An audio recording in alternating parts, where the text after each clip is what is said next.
ناظرین، سیلاب نے شگر میں تباہی کے ریکارڈ توڑ دیے۔ ہر جگہ تباہی ہی تباہی۔ سیلاب سے کوئی بھی علاقہ محفوظ نہ رہا۔ لوگ اپنے گھروں اور زرعی اراضی اور فصلوں سے محروم ہو گئے۔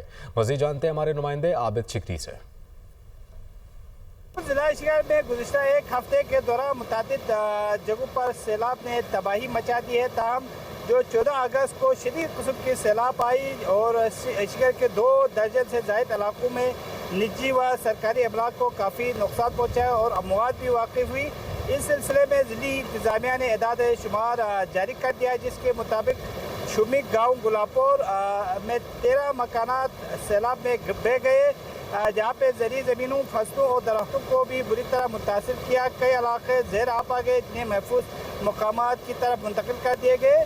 الچوڑی اور خوشچش میں بھی فصلوں اور زرعی زمینوں کے ساتھ 4 مکانات کو نقصان پہنچے۔ پینے کے پانی کا نظام اور آبپاشی کے چینلز بھی تباہ ہوئے۔ تاہم محکمہ برقیات کی جانب سے اب تک 80% جو بجلی ہے وہ بحال کر دیا گیا ہے۔